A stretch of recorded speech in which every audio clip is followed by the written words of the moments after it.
Olá, seja bem-vindo! A violência é um dos maiores problemas da nossa sociedade. Muitas pessoas, por se sentirem inseguras, acabam optando em adquirir uma arma de fogo. Mas será que ter uma arma em casa pode garantir a proteção da família? Para debater sobre isso, nós trouxemos ao nosso programa o Coronel Laércio Macambira e o praticante de tiro desportivo Antônio Pureza. É um prazer recebê-los aqui. Obrigado. E para começar o nosso debate, eu gostaria de saber o posicionamento dos senhores em relação ao esporte de arma, dentro de casa. Por que o senhor é contra? É porque a arma em si, no cidadão comum, transmite uma certa sensação de segurança, mas na realidade, materialmente, isso é um instrumento de insegurança e até de aumento da violência em algumas situações. Então eu sou contra porque, além de não resolver o problema da segurança pública ou doméstica, ou intrafamiliar, ainda potencializa a possibilidade de outros modos de violência, outros atos violentos. A minha posição de defesa do legítimo direito à posse pelo cidadão de bem, quando devidamente capacitado para tanto de arma de fogo, reside na própria história, que eu precisaria fazer um pequeno resumo do surgimento das armas de fogo e da importância dela na transformação da própria civilização ocidental. As armas de fogo surgiram na Europa a partir do século XV, quando se disseminaram, e a arma de fogo foi a grande responsável pelo colapso da sociedade feudal medieval. Por isso, talvez as armas incomodem tanto aqueles estados com tendência totalitária. Há sempre uma preocupação de todo Estado totalitário em desarmar o cidadão de bem. Por quê? Porque pela primeira vez na história da humanidade se deu equalidade, se deu equilíbrio ao direito de defesa. No próximo bloco nós falaremos sobre os riscos que a arma de fogo pode causar no cidadão. Não saia daí, é rapidinho, a gente volta já.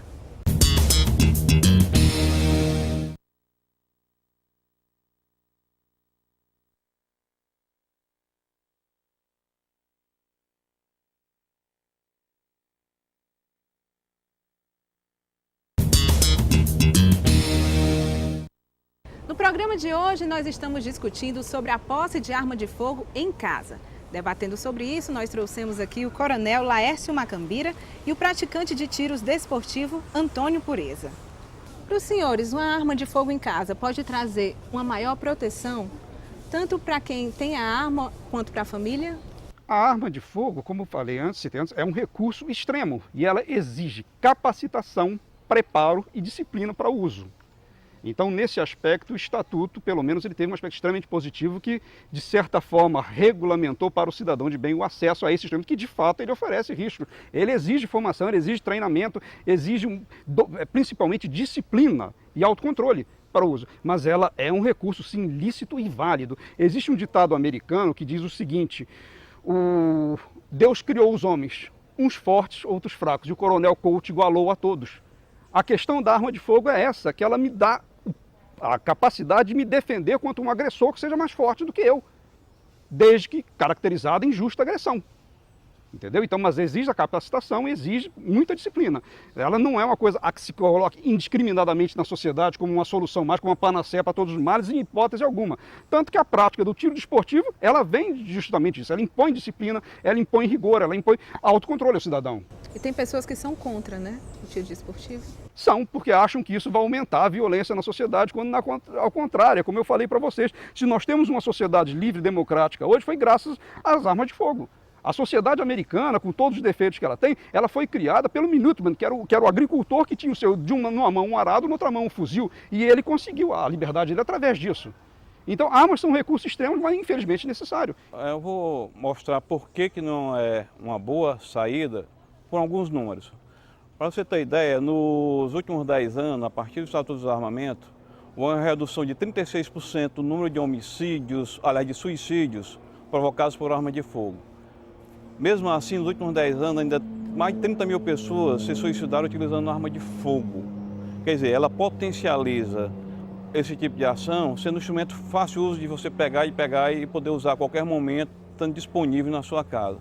Segundo, o número de acidentes, de risco de acidente dentro de casa são enormes, como no manuseio com crianças que estão lá. Terceiro aspecto, tem um fator surpresa.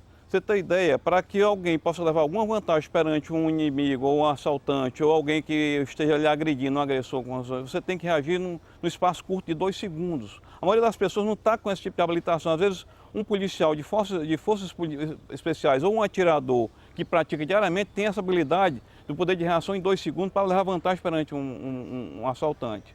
Outro aspecto importante, isso aí, pesquisa feita em São Paulo. A cada 600 assaltos em que não existe emprego de arma de fogo pela vítima, uma pessoa é morta. E a cada 600 uma pessoa é morta e a cada 100 uma pessoa é ferida. Quando a vítima reage com uma arma de fogo, a cada 2 pessoas uma é ferida, é morta, e a cada 4 assaltos uma pessoa é ferida. Então você vê como uma arma de fogo muitas vezes potencializa a violência e, ao invés de proteger o cidadão, o torna vítima das consequências do uso da arma de fogo, porque ele é pego de surpresa. Ele não está preparado para se defender. Se por acaso o criminoso sabe que ele tem uma arma, que a pessoa que está pensando em assaltar tem uma arma, ainda assim ele vai assaltar? Vou dar um exemplo bem claro. Hoje em dia, o maior número de assaltos que ocorre em escolas não é para invadir a escola, mas para tomar a arma do vigilante. Porque aquela arma do vigilante vai ser instrumento de crime para aquele assaltante que está desarmado ou vai armar a quadrilha a que ele pertence. Então, muitas vezes, o foco não é nem na escola ou no crime patrimonial, é no vigilante. Isso ocorre em vigilante de banco, ocorre em vigilante de praça, ocorreu com um policial militar já assaltado de serviço, fardado, e que os assaltantes foram tomar arma de fogo exatamente para poder empregar ou alugar, o termo já é alugar a arma para outros delinquentes fazerem assalto. Então, muitas vezes a arma de fogo é o foco da violência e não a resposta pela não violência. O senhor concorda com isso? Não, porque há certos aspectos, que é o seguinte, estatisticamente, é óbvio que o Estatuto ele teve aspecto benéfico, diminuiu a violência, porque o acesso era indiscriminado pelo cidadão de bem não capacitado. Ela trouxe para o seio dos clubes, por exemplo, e se obrigou a um mínimo de capacitação a esse cidadão que deseja possuir uma arma de fogo. A questão é que como eu falo, a arma não é a panaceia para todos os males, ela é um recurso extremo, mas é um recurso que não pode ser tolhido ao cidadão. Todo Estado, eu bato muito nessa tecla da questão dos Estados totalitários, que tem como seu objetivo primordial a privação do cidadão desse último recurso, por conta, simplesmente, nós vemos o exemplo da Inglaterra, que nós tínhamos uma polícia que era perfeita, que era considerada perfeita, e se desarmou todo cidadão britânico, e aconteceu no que nós presenciamos com aquele brasileiro, por exemplo, aquele Jean Charles, que foi assassinado por um grupo de 4 policiais, executado num vagão ferroviário, onde não havia possibilidade de fuga, não houve reação, ele tomou mais de 20 tiros na região da cabeça, e ninguém foi punido. Se por acaso ele tivesse uma arma, poderia ter um... Não, é que isso nunca... Não, é um problema cultural. Isso nunca aconteceria numa cidade do Texas, por exemplo, em que policiais descaracterizados abordassem uma pessoa e promovessem uma execução, porque não, ele estava sentado no trem, encostado na parede do trem, e ele foi executado. Ele tomou mais de 20 tiros na região da cabeça. Foram 4 ou 5 policiais, já foram até promovidos, inclusive nenhum foi punido. Numa cidade texana, se um cidadão texano vê aquilo, todos eles usam sua arma de fogo, eles vão pensar, são criminosos, bala em cima deles. Então você cria uma prepotência nesses agentes do Estado, porque só eu tenho a prerrogativa, só eu posso usar uma arma, só eu posso me defender. E isso é injusto. Eu acho que nós não podemos analisar a situação pelas exceções. Nós sabemos que a Inglaterra é um dos países mais seguros do mundo, mais tranquilos, com menor índice de violência, e o ser humano está fadado ao erro, inclusive a polícia também, aqui como no Ceará erra, no Brasil erra, de cultura. Tudo. Então nós temos que ver que a arma de fogo, a Inglaterra é um país mais não armados, o cidadão não usa arma de fogo lá, e é um dos países menos violentos. Os Estados Unidos é um dos países mais armados do mundo e onde tem a maior massa carcerária também do mundo. Então não é a questão da arma em si que vai aumentar ou diminuir a violência social, é a questão cultural. Aí o coronel também nós temos que considerar o perfil da sociedade. A americana tem muito mais problemas, é uma sociedade com desequilíbrios muito mais intensos que a sociedade britânica. Você tem ideia, país como a Índia, que é muito mais pobre lá é miserável do que o Brasil, e a violência na Índia é infinitamente inferior do que no Brasil. Exatamente. Então a pobreza também não é razão, nem o armamento em si. A questão é a formação da população. Então, agora, você querer que uma pessoa possa portar arma de fogo para se defender, a gente está criando uma panaceia que todo mundo deve estar armado em casa. E não é assim. A arma de fogo tem que ser usada por quem sabe, porque tem habilidade, para quem Exatamente. está treinado para Foi isso, o para quem aspecto se positivo do recicla estatuto. para isso, para quem psicologicamente está preparado para isso. Até o exame psicológico é uma coisa que é temporária. Se eu hoje estou bem, Ele é daqui a renovado, ele é 6 renovado, ele é meses eu renovado. posso não estar bem. A pessoa pode ter um desequilíbrio emocional, psicológico e realmente pode não estar preparada. E a gente vê também que a maioria dos homicídios no Brasil, grande parte com arma de fogo é por motivo fútil.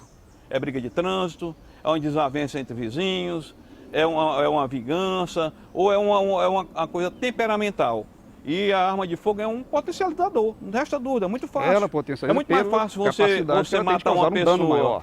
É muito mais fácil você ter coragem de matar Mas- uma pessoa com uma arma de fogo, você guarda uma distância e não vê o sangue, do que você Exatamente. pegar uma faca para matar com uma pessoa. O corajoso não é quem mata com arma de fogo, não. O corajoso é quem pega uma faca para matar uma pessoa. Eu acho porque ele tem que se selvageria. Eu aproximar, considero isso porque ele tem selvageria. que se aproximar, porque ele vai ver sangue, porque o potencial de fogo é menor do que uma arma de fogo. É esse justamente a Então, virtude ela da arma é de fogo, um que ela me permite catalisador defender daquela da agressão. violência, desse um com a faca, por facilitador da exemplo. violência, de um aspecto geral, tanto fora como dentro de casa. Não resta não, Du. Mas ele está falando aqui sobre motivos banais. Não, isso Se a existe. pessoa não É um tivesse problema a arma, cultural.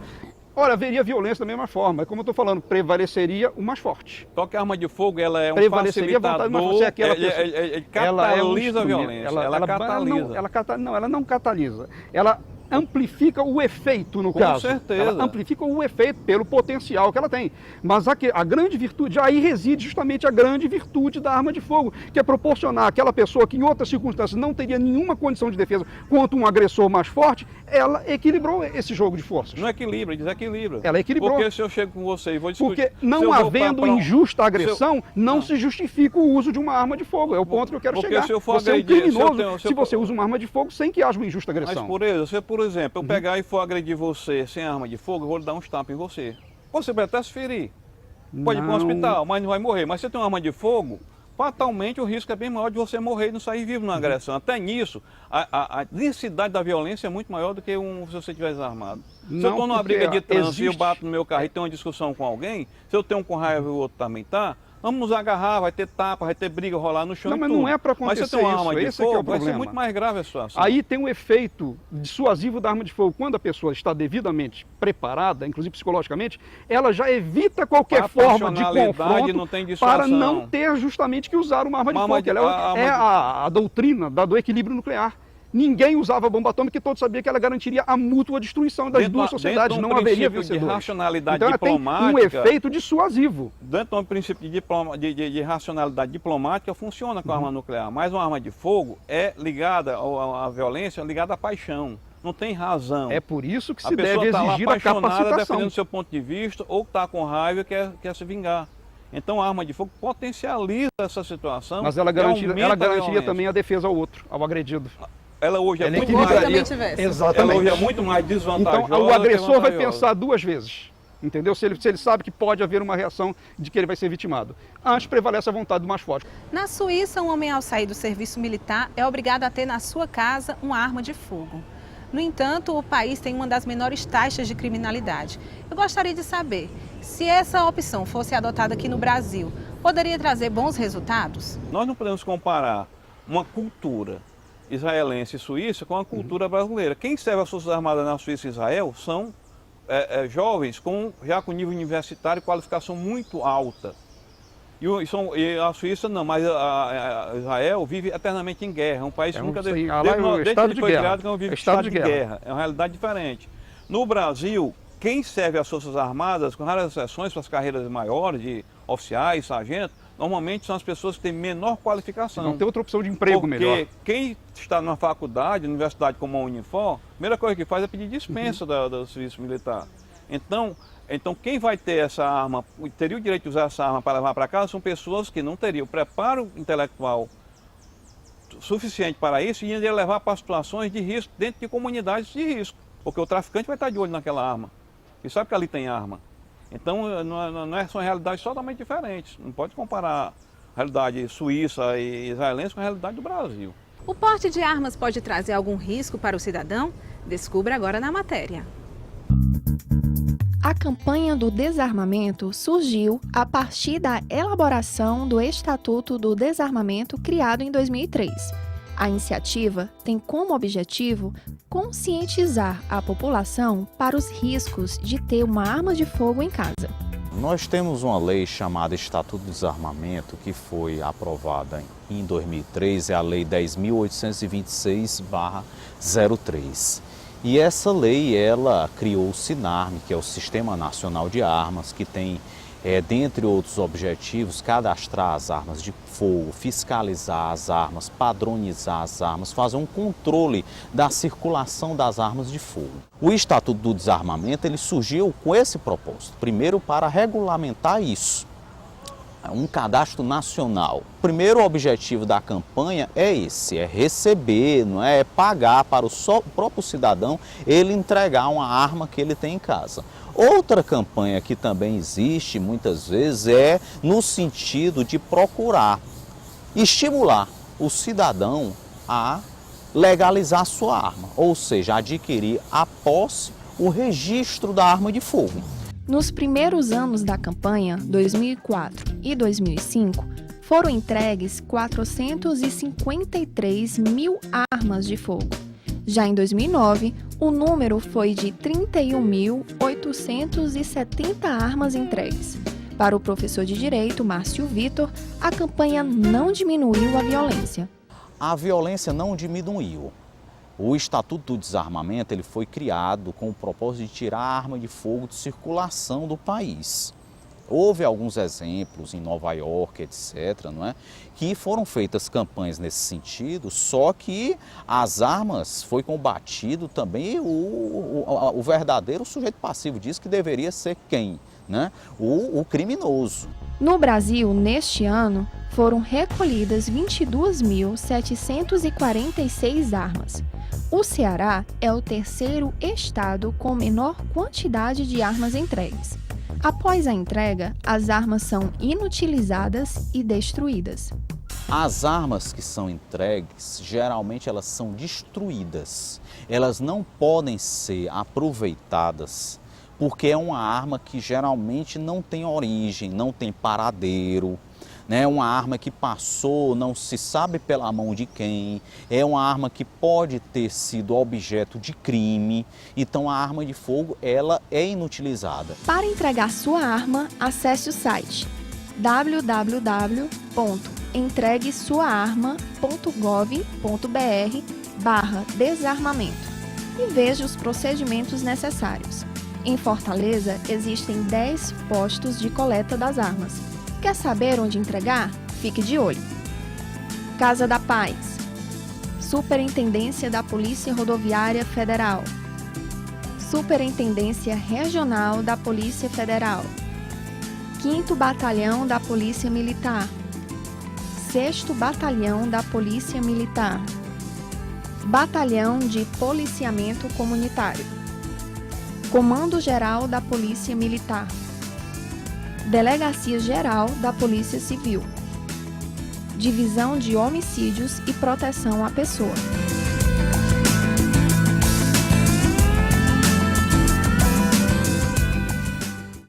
A população desarmada, ela se torna mais vulnerável para a ação de criminosos?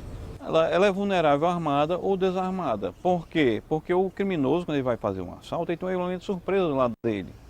E se você está desarmado, ele vai levar os seus bens, lógico, patrimônio e tudo. Agora, como eu já disse, o risco de morte é bem menor do que se reagir. Então, a gente nota que em estando armada, termina sendo mais vulnerável do que em não estando armada. Porque em ela não estando armada, vai perder o patrimônio. Em ela estando armada, ela pode perder a vida ou perder a integridade física, que é muito mais valioso do que um patrimônio, um relógio, uma aliança, um anel. Nós sempre vemos notícias de crianças que acabaram pegando a arma do pai e acabaram cometendo crimes, né? exemplo mais assim, público e notório foi isso que aconteceu agora no Rio de Janeiro, né? Aqueles 2 policiais militares em que uma criança, por um motivo talvez patológico, psicológico e patológico, pegou a arma dos pais e cometeu aquela chacina ali dentro de casa e depois se matou, né? Então a criança, primeiro que ela tinha costume de ver os pais armados, tinha o costume de ver onde os pais guardavam as armas. Informações tem também que o próprio pai treinou a criança para atirar, mas ela não tinha se preparada psicologicamente naquele momento. De uma patologia grave. Pois é, e ela não estava preparada psicologicamente pela idade, é tanto que a lei restringe. Então existe muitos riscos. É tanto que a recomendação dos especialistas que que são até favoráveis que tem arma de fogo, se tem arma de fogo em casa, é que se guarde trancada, em que se tem acesso apenas a pessoa que tem direito de portá-la com chave, com cadeado, mas que não tem acesso a outro tipo de pessoa que não aquela que está habilitada para portar e de uma forma e garantindo inclusive que ela fique trancada para que outras pessoas não tenham acesso. Mas é isso realmente que acontece? A arma fica trancada? A questão Porque de repente se o ladrão entra, né? Uma arma trancada não serve para nada. O mais importante é que aquele cidadão que pretenda possuir legitimamente uma arma de fogo, ele se inicie na prática do tiro. Porque a arma não serve Mas nada se essa pessoa não estiver devidamente qualificada. Não praticaram. Não, é o segundo ponto que eu vou tocar pela minha experiência pessoal. Meu pai tinha porte de arma, porque era fiscal de rendas, então ele andava armado.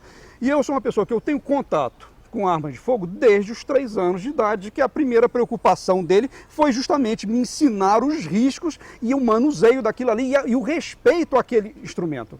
Então eu brinco com arma de verdade desde os 3 anos de idade, não deformou a minha personalidade, tanto que meu pai era uma pessoa que caçava e eu abomino a caça, acho uma das atividades mais abjetas do ser humano, covarde inclusive. Então não deformou minha personalidade o acesso livre e disciplinado a armas de fogo, desde tenra idade. Então o que se deveria fazer, assim, aquela pessoa que pretenda ter sua arma, se filie a um clube, se filie como atirador, faça uma prática regular, porque essa arma não vai servir para nada se ela estiver trancada dentro de um ponto. Mas tem que se restringir o acesso para quem não está habilitado. E esse controle é dentro de casa. E como é que se faz isso? Não, mas através da minha experiência pessoal. Mas isso é você muito deve pessoal, ensinar, deve se disciplinar.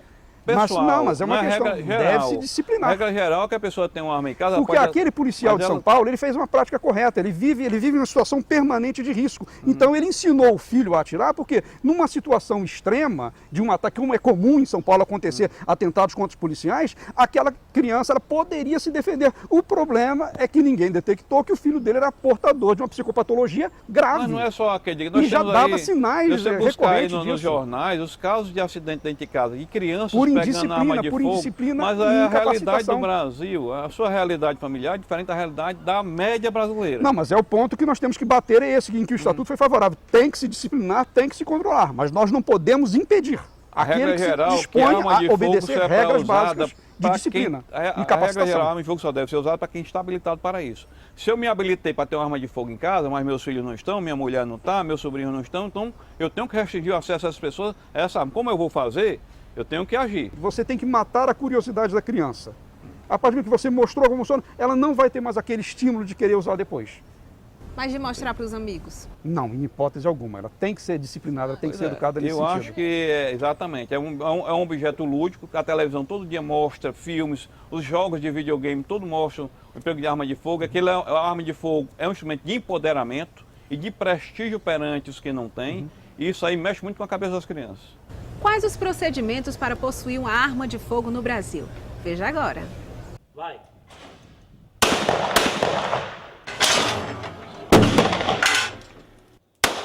Para adquirir uma arma de fogo, é necessário, além de uma boa quantia em dinheiro, vários outros pré-requisitos para sair legalmente autorizado a utilizar o armamento. Primeiro você vai ter que adquirir uma arma ou uma arma já registrada no seu nome. Você deve fazer um teste psicotécnico voltado para o porte de arma, fazer um teste de tiro, que é chamado laudo de tiro, voltado para o porte de arma. E o porte de arma é a autorização que você vai ter da Polícia Federal para andar com a arma carregada consigo, para sua defesa pessoal. Para essa atleta da Seleção Brasileira de Tiro, o uso de armas é apenas em treinamento e com toda a segurança na hora da utilização. Eu possuo a posse da arma, eu tenho a arma como meu esporte. Então eu sou atiradora registrada no Exército, onde eu tenho uma guia de transporte, onde eu posso transportar minha arma da minha casa para o meu local de treino, que é o estande credenciado pelo Exército. O presidente do clube, Gustavo Fruit, explica o que é necessário para que uma pessoa se torne associado. No caso do Sniper Clube de Tiro, que é filiado à Federação Cearense de Caça e Tiro, nós temos um cuidado que todas as pessoas que vêm a nós, elas vêm indicadas por alguém. Independente disso, é tirada a certidão negativa, a chamada certidão negativa dessa pessoa nova. E ela fica sob observação. Para se associar ao clube, para fazer um curso de tiro, se ele tiver, por exemplo, algum problema com a justiça, esteja respondendo a um processo criminal, esteja cumprindo pena, ele infelizmente não vai poder participar do clube ou mesmo do curso de tiro. Não vai poder ser um atirador, porque isso aí o atirador, a parte do atirador, quem controla é o Exército. E o Exército naturalmente vai barrar esse processo lá na frente. Então nós já executamos uma triagem antecipada. Uma loja de arma no Brasil, ela vende a arma financeiramente. Mas quem autoriza ele a comprar a arma realmente é a polícia. A loja só entrega a arma depois do registro emitido pela Polícia Federal ou pelo Exército.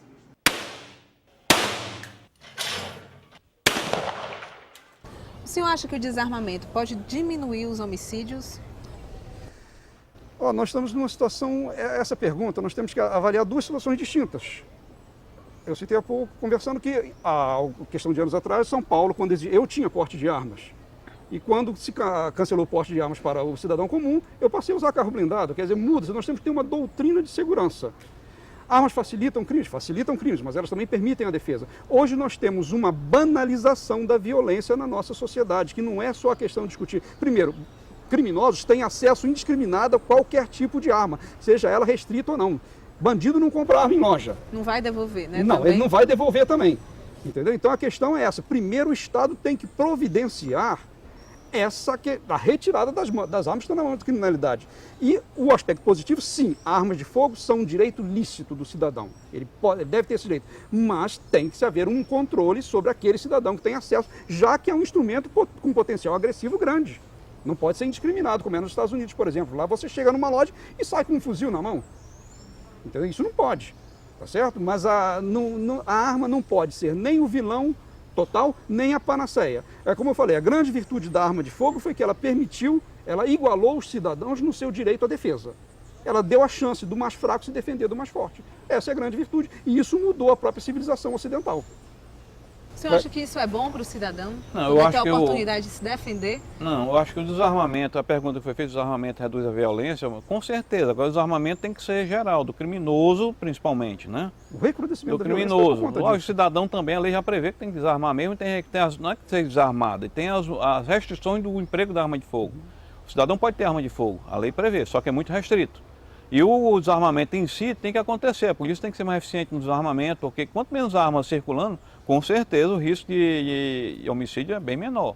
Eu dei um exemplo do suicídio, né? Foram 30 mil suicídios em 10 anos com arma de fogo, mas é uma violência contra a própria pessoa utilizando arma de fogo. Com facilidade. Então você vê como houve uma redução de 36% no número de suicídios com arma de fogo só com a lei de desarmamento. Ele está falando que a gente tinha outros meios também. Esse que quer se matar, ele vai pular debaixo do ônibus, não, mas é mais difícil. Eu estou dizendo que houve, que no momento que você reduz a quantidade de arma de fogo na sociedade, você reduz um vetor de violência. Quando é a questão do suicídio, ele vai usar outros meios. A violência, se ela não tem arma de fogo, ele vai usar a faca, ele vai usar a arma branca.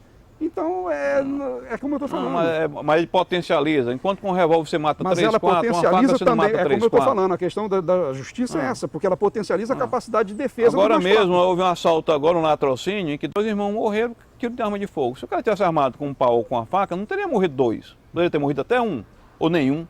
Mas a arma de fogo em si potencializou a violência e a morte. Não tem nem dúvida que a arma aumenta a violência. Se você reduz a quantidade de arma no ambiente, você tem menos risco de acontecer homicídios como tem com a arma de fogo circulando, ou lícita ou ilicitamente. Não saia daí, nós voltamos já.